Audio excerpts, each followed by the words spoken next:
آقائے دو عالم صلی اللہ علیہ وسلم کے ایک زانو پر حضرت امام حسین ہیں، دوسرے پر حضرت ابراہیم آپ کے فرزند ہیں۔ فرشتہ آ کر عرض کرتا ہے یا رسول اللہ آپ ان دونوں بچے سے محبت کرتے ہیں؟ میرے آقا فرماتے ہیں یقیناً ایک میرا بیٹا ہے، ایک میری بیٹی کا بیٹا ہے، میں دونوں سے محبت کرتا ہوں۔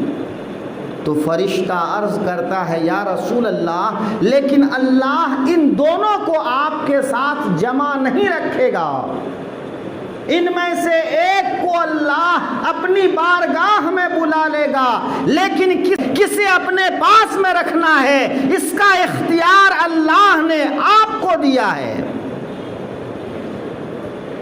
ذرا ٹھہریے، میرے آقا کریم کی مرضی، اللہ پوچھتا ہے وَلَسَوْفَ يُعْطِيكَ رَبُّكَ فَتَرْضَىٰ، اللہ آپ کو ان قریب اتنا دے گا کہ آپ راضی ہو جائیں گے۔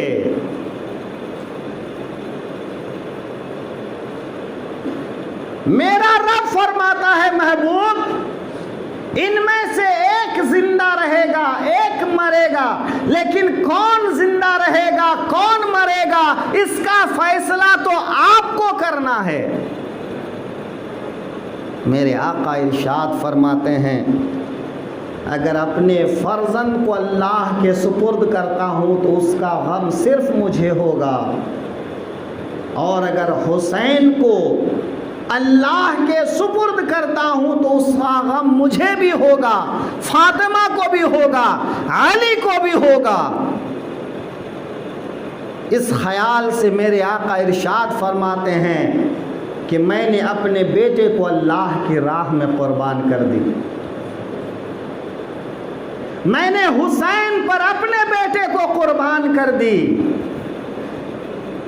مگر کون حسین؟ آقا کریم کی گود میں کھیل رہے ہیں۔ ایک فرشتہ پھر حاضر خدمت ہوتا ہے، عرض کرتا ہے یا رسول اللہ آپ ان سے محبت کرتے ہیں؟ کہا بلا شبہ ان سے محبت کرتا ہوں، مجھے سب سے زیادہ عزیز ہے، سب سے زیادہ پیارا ہے۔ حضرت فاطمہ کا گھر میرے آقا جب اپنے گھر سے نماز کو تشریف لے جاتے تو راستے میں ہوتا، اچانک میرے آقا راستے سے گزرتے ہیں، حضرت امام حسین کے رونے کی آواز آتی ہے، میرے آقا حضرت امام حسین کا رونا سن کر آگے بڑھتے ہیں، پھر پلٹ کر آتے ہیں، فرماتے ہیں فاطمہ حسین کیوں رو رہے ہیں؟ حضرت فاطمہ عرض کرتی ہیں اے میرے آقا، میرے پیارے باپ، وہ کسی بات کو لے کر ضد کر رہے تھے، میں نے جھڑک دیا تو اسے رونا آ گیا، وہ اسی لیے رو رہے ہیں۔ تو میرے آقا ارشاد فرماتے ہیں اے فاطمہ حسین کو رلایا نہ کر، جب حسین روتے ہیں تو مجھے تکلیف ہوتی ہے، حسین کو رلایا نہ کر، جب وہ روتے ہیں تو مجھے تکلیف ہوتی ہے۔ پھر حضرت فاطمہ اس کے بعد کبھی کوئی ایسا موقع نہیں دیتے کہ حضرت حسین روئیں۔ وہ حسین جن کے رونے پر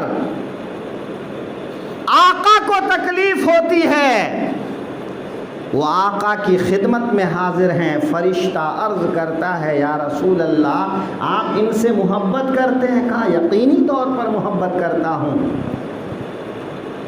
فرشتہ عرض کرتا ہے یا رسول اللہ اگر اجازت ہو تو عرض کروں؟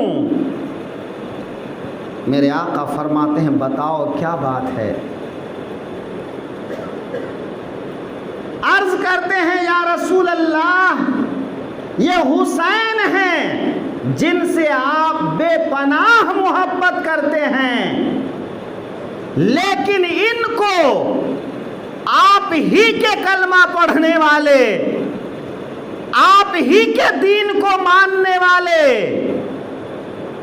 آپ کی شریعت کو ماننے والے، اذان میں آپ ہی کا نام پکارنے والے، نماز میں انہی آل رسول پر درود بھیجنے والے، میدان کرب و بلا میں بھوک اور پیاس کی حالت میں، غربت اور مسافرت کی حالت میں انہیں اور ان کی اولادوں کو شہید کر دیں گے۔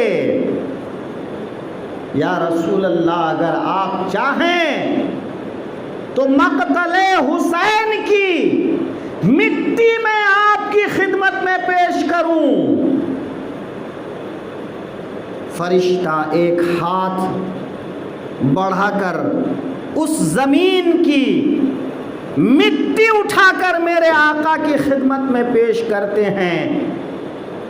میرے آقا اس زمین کی مٹی کو سونگھتے ہیں اور فرماتے ہیں اس مٹی سے کرب و بلا کی بو آ رہی ہے، مصیبت کی بو آ رہی ہے، رنج و الم کی بو آ رہی ہے۔ اللہ اکبر۔ میرے آقا نے اس مٹی کو حضرت ام سلمہ کو دیا اور کہا اے ام سلمہ اس مٹی کو محفوظ کر لو، جس دن دیکھو کہ یہ مٹی خون میں بدل جائے سمجھ لینا کہ میرا بیٹا حسین شہید ہو گیا، میرا نواسہ حسین شہید ہو گیا۔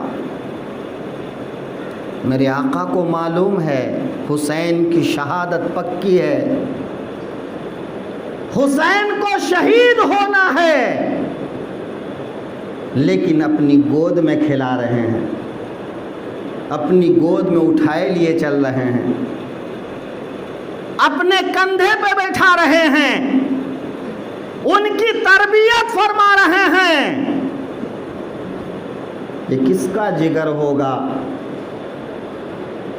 کہ اپنے بیٹے کو، اپنے نواسے کو شہید ہونے کے لیے جوان کرے، شہید ہونے کے لیے پروان چڑھائے؟ اچانک موت آ جاتی ہے تو بے حال ہو جاتے ہیں، لیکن یہاں سبھی جانتے ہیں، میرے آقا بھی جانتے ہیں، حضرت فاطمہ بھی جانتی ہیں، حضرت علی بھی جانتے ہیں، اور دیگر افراد بھی جانتے ہیں، صحابہ کرام بھی جانتے ہیں، لیکن میرے آقا کریم صلی اللہ علیہ وسلم ایسی مصیبتوں کی گھڑی میں بجائے اس کے کہ آہو زاری کریں، اللہ سے اس کو ٹالنے کو مانگیں، میرے آقا صبر کرتے ہیں اور ہر مصیبت کے وقت انا للہ و انا الیہ راجعون فرماتے ہیں۔